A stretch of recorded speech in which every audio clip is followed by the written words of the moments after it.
എന്നെന്നും കരുതുന്നോനേശു,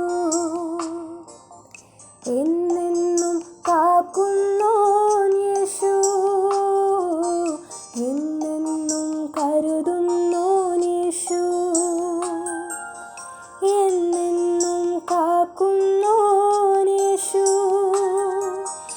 എൻ്റെ എല്ലാ കാലത്തും യേശു മതിയായവൻ. സുഭാഷിതം. ദൈവമില്ലാത്ത ജീവിതത്തിന്റെ ശൂന്യതയും ദൈവത്തെ കൂടാതെ ജീവിത സന്തുഷ്ടി കണ്ടെത്തുവാനുള്ള പരിശ്രമത്തിന്റെ നിഷ്ഫലതയെയും നമുക്ക് മനസ്സിലാക്കി തരുന്ന പുസ്തകമാണ് സഭാപ്രസംഗിയുടെ പുസ്തകം. അതിന്റെ 6-ാം അധ്യായത്തിൽ മനുഷ്യന് ദൈവം നൽകിയിരിക്കുന്ന സമ്പത്തിനെ കുറിച്ച് പരാമർശിച്ചിരിക്കുന്നു. 2-ാം വാക്യം വായിക്കുന്നത്, ദൈവം ഒരു മനുഷ്യന് ധനവും ഐശ്വര്യവും മാനവും നൽകുന്നു. അവൻ ആഗ്രഹിക്കുന്നതിന് ഒന്നിനും അവന് കുറവില്ല. എങ്കിലും അത് അനുഭവിപ്പാൻ ദൈവം അവന് അധികാരം കൊടുക്കുന്നില്ല. ഒരു അന്യനത്രേ അത് അനുഭവിക്കുന്നത്. God gives some people wealth, possessions and honor, so that they lack nothing their hearts desire. But God does not grant them the ability to enjoy them, and strangers enjoy them instead. ധനികരായ ചില ആളുകൾ ചിന്തിക്കുന്നത് അവരുടെ കഴിവുകൊണ്ടും പ്രയത്നം കൊണ്ടുമാകുന്നു അവർക്ക് സമ്പത്തുണ്ടായത് എന്നാണ്. എന്നാൽ ജ്ഞാനിയായ ശലോമോൻ സഭാപ്രസംഗി 5:19 പറഞ്ഞിരിക്കുന്നത്, ദൈവം ധനവും ഐശ്വര്യവും അതനുഭവിച്ച് തന്റെ ഓഹരി ലഭിച്ച് തന്റെ പ്രയത്നത്തിൽ സന്തോഷിപ്പാൻ അധികാരവും കൊടുത്തിരിക്കുന്ന ഏതു മനുഷ്യനും അത് ദൈവത്തിന്റെ ദാനം തന്നെ. ദാനങ്ങൾ ലഭിക്കുമ്പോൾ ദാതാവിനെ മറന്നുപോകുന്ന അനുഭവങ്ങളാണ് പലപ്പോഴും ഉണ്ടാകാറുള്ളത്. ധനവും സമ്പത്തും ഉണ്ടായിട്ടും അനുഭവിക്കാൻ കഴിയാത്ത എത്രയോ പേരെ നമുക്ക് ചുറ്റുപാടും കാണുവാൻ കഴിയും. എല്ലാം ഉണ്ടെങ്കിലും വേണ്ടവണ്ണം ആഹാരം കഴിക്കുവാൻ കഴിയുന്നില്ല. സമൃദ്ധി വർദ്ധിച്ചപ്പോൾ വേണ്ടവണ്ണം ഉറങ്ങുവാൻ കഴിയുന്നില്ല. സമാധാനവും സ്വസ്ഥതയുമില്ലാത്ത ജീവിതം. ദാരിദ്ര്യം അനുഭവിക്കുന്നവർ ഒരുപക്ഷെ ചിന്തിച്ചേക്കാം, പണമുണ്ടെങ്കിൽ സമാധാനമായി ജീവിക്കുവാൻ കഴിയുമെന്ന്.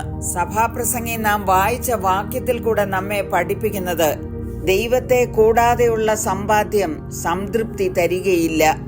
അവൻ ധനം സമ്പാദിക്കുന്നു, ആർ അനുഭവിക്കും എന്നറിയുന്നില്ല. അത് മറ്റൊരുവന് ലഭിക്കുന്നു. പൗലോസ് പറയുന്നത്, ഇഹലോകത്തിലേക്ക് നാം ഒന്നും കൊണ്ടുവന്നിട്ടില്ല, ഇവിടെ നിന്ന് യാതൊന്നും കൊണ്ടുപോകുവാനും കഴിയുന്നതല്ല. ദ്രവ്യാഗ്രഹം സകലവിധ ദോഷത്തിനും മൂലമല്ലോ. ഇത് ചിലർ കാംക്ഷിച്ചിട്ട് വിശ്വാസം വിട്ടുടന്ന് ബഹുദുഃഖങ്ങൾക്ക് അധീനരായി തീർന്നിരിക്കുന്നു. ഇതിന്റെ സാരാംശം മറ്റൊന്നല്ല, മനുഷ്യന് വേണ്ടത് ദൈവം സൃഷ്ടിച്ചിട്ടാണ് മനുഷ്യനെ ലോകത്തിലേക്ക് അയച്ചത്. ദൈവത്തിൽ ആശ്രയിക്കുന്ന ഒരു വ്യക്തിക്ക് ആവശ്യമുള്ളത് ദൈവം നൽകുന്നു. ബാലസിംഹങ്ങളും ഇരകിട്ടാതെ വിശന്നിരിക്കും. ദൈവത്തെ അന്വേഷിക്കുന്നവർക്ക് ഒരു നന്മയ്ക്കും കുറവില്ല.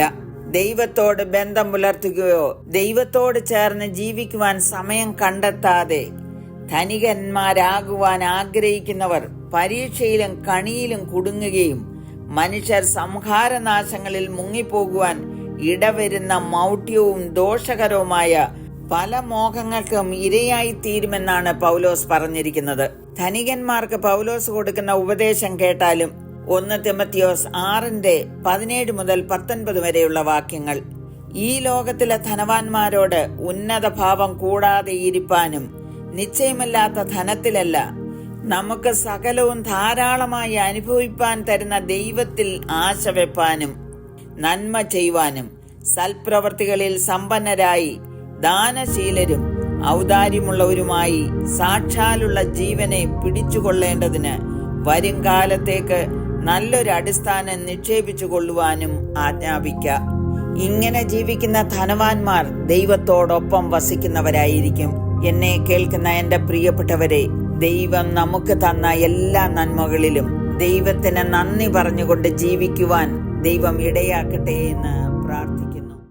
ദുഃഖമോ പട്ടിണിയോ